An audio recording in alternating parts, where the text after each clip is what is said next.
Предстои да ви заредим с позитивна енергия, защото Роси Пламенова ще ни срещне с художника Валери Добрев. Неговите картини са инспирирани от личните му духовни срещи с делфини, притежават собствени енергийни кодове, носят емоционални послания и се възприемат с душата, а не с очите. Вижте разговора с един млад творец.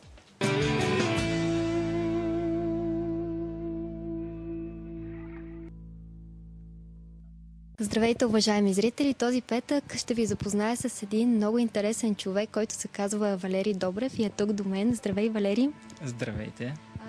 Нека да кажем за нашите зрители с какво се занимаваш ти, макар че са много дейностите. Да, много са дейностите. Сега предимно се занимавам с изкуство или изкуството на духа, така да се каже. Нещо, което работи с човека, за неговата еволюция, за неговото вътрешно усъвършенстване, себеосъзнаване и съответно просто достигане до вътрешния висш аз, т.е.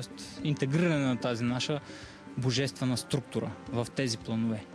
Много са интересни темите за нашето личностно израстване, като че ли хората вече се интересуват много повече от тях. Точно така. Сега времето е изключително напреднало и благоприятно за нашата еволюция. Затова всичко живо вече започва да се ориентира към това вътрешно търсене. Той е вътрешен часовник, той си тик-така и вече звъни, удря. Камбаните бият с всичка сила. А защо сега хората се сетиха да търсят вътрешното си аз повече от всякога? Сега извършваме един много мащабен преход, космически преход.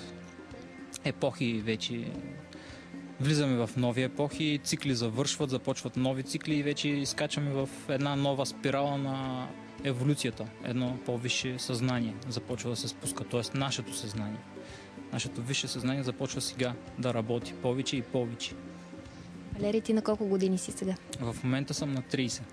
А от кога се занимаваш с тези неща? Ти рисуваш, след малко ще покажем и на зрителите тези енергийни рисунки. Конкретно с енергийните рисунки по-интензивно от около година. А вече осъзнаването преди това са повече, 5-6 години, може би повече. Преди 5-6 години? Да, тогава започва вътрешното осъзнаване, събуждане на някои вътрешни качества и работа на вътрешно ниво. Това всичко е свързано с събуждане на вътрешната същност на висшия аз и започване на интегриране на по-високо вибрационни схеми, структури на нашето тяло, на нашето съзнание. Как се случи при теб? Случва се с... То не се случва на един път не се случва. То си е поредица от събуждания, поредица от осъзнавания. Всичко е свързано в този живот. Просто съм имал няколко по-мащабни такива вътрешни разтърсвания, които отключват определени качества, определени свойства на нашата същност. Ти предизвикал ли си ги или те са се случили изневиделица? Те са програмирани отпред да слезем на земята, да кажем. Обаче не го съзнаваме това, защото трябва да е изненада или да не се толкова вкопчваме в това нещо. Те си идват с времето, всичко си става с времето. Случва се с точно определеното време. Когато му дойде времето, когато назреят нещата, тогава те започват да се разтварят и разгръщат. А защо започна да рисуваш делфини? Делфините беше пак такова вътрешно разтърсване, просто едно преживяване на вътрешно ниво, което се случи с делфините, с океаните, с водата беше също. Сега, докато ми разказваш, може ли да покажеш коя е най-първата ти рисунка, която си направил от тези, които си донесъл тук? С делфините, т.е. това е комбинация, вибрационният, който съм код, т.е. вибрационната структура, която съм осъзнал, предшестваше просто събитието с делфините, обаче те се комбинираха, иероглифите с делфините. И това не е случайно, защото делфините са същества на вибрацията, те са майстори на вибрацията, както и лечители, изключително лечители. Те са духовни, извисени същества. Случващото се беше един следобед, докато бях на работа. Просто съзнанието ми отлетя в някакво друго измерение. Може би спомен или преживяване, в което бях в океаните и бях с делфини. Това преживяване ме разтърси на вътрешно ниво много силно. Почувствах го как с цялото си същество, с всяка една клетка, как ме прониза това усещане. Беше невероятно. Много. отключи определени неща у мен това и на следващата сутрин изработих тази картина. Първата иероглифна структура на картина с енергиите на Златния делфин е тази картина. Тук вече е интегриран това тороидно поле, за което говорим, че нашето сърце излъчва такова тороидно поле. Тук в картината са съчетани тороидното поле, както се вижда, делфините и този вибрационен код, който по същество е енергия и информация. И това всичкото нещо се свързва с нашето сърце и започва да работи с нашите финни тела. Тоест повишава вибрацията на чакрите, на сърцето, на другите чакри, на целият светлинен стълб и способства за едно по-дълбоко себеосъзнаване. Тоест подпомагането на спускането на енергията от нашия висш аз помага за това осъзнаване. Защо Златния делфин? Златният делфин така е наречен в това, където го четох тогава. Златният делфин, това е нашата божествена същност. Златният делфин. Как ще се нарече, това няма точно значение, но това е... Това символизира. Да, това символизира нашата висша същност. Той е във всеки един от нас. Ние носим тази божествена искра и в случаят е Златният делфин. И сега му е времето, в което той вече започва да се спуска, т.е. да се спуска в нас, ние, на Земята, нашата висша същност, започва да се спуска и да се интегрира тук. Дали всички хора сме подготвени за този процес? Малко или много, подготвени сме. Подготвени сме със сигурност, защото иначе нямаш да сме тук в това време и тази епоха и в това развитие на събитията в това време. Защото ние самите го случваме това събитие, този преход на планетата, този еволюционен скок. Ние го правим това нещо с нашето присъствие, всеки един от нас на планетата. С сърцата си, с любовта, с светлината, която носим тук. Така ще се издигнем. Това е пътя за напред. Да. Връщане назад няма. Няма назад. Винаги е напред и нагоре. А понеже спомена за този код, всъщност той не се разчита по начина, по който ние сме свикнали да разчитаме кодовете. Той по-скоро се усеща, така ли? Да, той работи с сетивата на висшите тела, на ефирните тела. На 5-те сетива на нашето плътно тяло работят, както се знаем. Фащаме книжката и я четем. Тук обаче картината е повече от картина, повече от книга, защото това е комбинация от технология. Тя е много древна тази технология, според мен, която директно работи с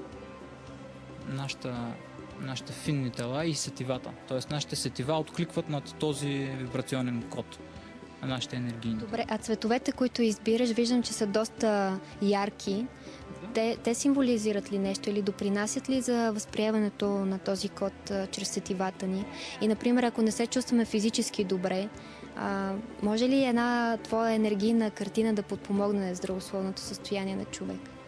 Може най-малко да не балансира, т.е. да издигне вибрациите ни, нашите вибрации да повиши, защото понякога, когато сме в по-такова състояние, депресивно или други такива състояния, ние сме енергийно сме паднали, енергийно, вибрационно сме на много ниска кота, така че това нещо може да помогне, просто като се оставим на въздействието на картината, да повиши нашите вибрации на съответните енергийни центрове и така да се самопомогнем.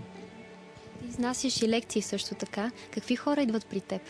Хора, които се интересуват от собственото си, от вътрешното си, от развитие, от новите енергии, които се спускат към Земята сега, просто които имат интерес в точно тази област, които се занимават с медитации. Интересното при теб е, че ти ми каза в предварителния ни разговор, че не можеш да живееш в големи градове. И това пречи ли всъщност на съвременните хора да останат насаме със себе си в тези големи градове, в забързания начин на живот, трафика, стреса?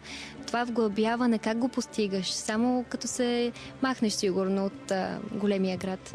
Напротив, точно преди, когато интензивно съм правил медитации, ги правих точно в града, там където е шумотевицата и тия неща. Но тогава вече те се случиха събитията, че просто трябваше да... Исках просто да се малко по-спокойствие, повече спокойствие да намеря и това го намерих в моето село Житница, където съм сега там. Там рисуваш? Да, там си ги правя нещата и идва един момент, когато ние сме медитирали много време на ден. различно, който както си го иска. Може половин час, 15-20 минути, 2 часа, както си иска. И до момент, когато вече ние започваме да навлизаме в постоянна медитация. Значи нашето състояние на медитация се пренася от това вглъбено състояние в нашето проявлено състояние, както сме тук. Тоест нямам нужда да медитирам до толкова, за да повиша моите вибрации или да се чувствам в тази комфортна сфера. Просто го правя сега. Вече то става като ежедневно усещане и чувство това нещо. И в момента на интервюто. В момента, да, така може да се каже. Самият код на картината позволява да се копира, дори на черно-бяло. Няма значение дали е цветно или не е цветно, той си работи този код. Самата картина работи. И понеже сме в... Искам да подаря нещо на студиото. Една картина. Нали, тя е Много е красива. Кухня на богинята, една от моите любими картини. Заповядай. Много ти благодаря. Любов във вашето студио и да ви помага при работата. Тя е Среща с богинята, се казва тази картина. Е една от любимите ми картини. Според теб, защо българите са едни от най-нещастните хора на света? Поне така го твърдят някои статистиките последните години. Нещастни, може би защото още не са се самоосъзнали до голяма степен. Не са разбрали кои са всъщност. Тоест всичко идва на този план в това време. Всичко, което се случва, идва да ни покаже нещо, да научим някакъв урок, да се себе познаем. Всичко, което се случва, е за наше добро. Независимо дали е разгледано от полярността, от лошо или добро, каквото се случва, то е винаги за доброто. То е някакъв урок, който имаме да научим и явно българите имаме да научим нещо, доста сериозно да го научим, за да тръгнем истински напред. А ние вече сме тръгнали в България. Така го усещаш? Това нещо, много хора го усещат и го виждат. То се случва. Много хора масово започват вече наистина да върват по този светъл път, който е в тях, в сърцата им. Търсят себе си. Точно. И намирайки вече себе си, те започват да се превръщат в сътворци. А това е нашата основна идея, мисия на тази земя. Да се превърнем в сътворци и да изградим едно нещо, което дори не е мечтано за сега. Нещо, което никой още не знае, но ние ще го направим това нещо. А хората с мисия ли идват тук или могат да изградят съдбата си и всичко е в техните ръце? Как смяташ ти? До голяма степен е има предначертан път, но и е дадено правото да творим, да се движим, да сме ние ковачите на съдбата си. Тоест всичко, каквото правим, е в наша полза и за израстването. Така че ние държим наистина юздите в ръцете си. Особено сега. Особено сега ни е дадено да яздим вълната и да се качим отгоре на тази вълна и наистина да се запознаем като божествени същества, така че наистина. За финал, какво ще пожелаеш на нашите зрители? По-скоро какво ще ги посъветваш по пътя на тяхното личностно израстване? Какво да направят? Бих ги посъветвал да се оставят изцяло на доброто в себе си, защото всеки човек носи тази доброта, тази любов, да се остават изцяло на това усещане на сърдечното си същество, на сърцето, което сме, на любовта, която носим, светлината, която идва от нашите сърца. Просто да се оставим на това велико нещо. Това е пътят. То ще ни изведе в светли хоризонти.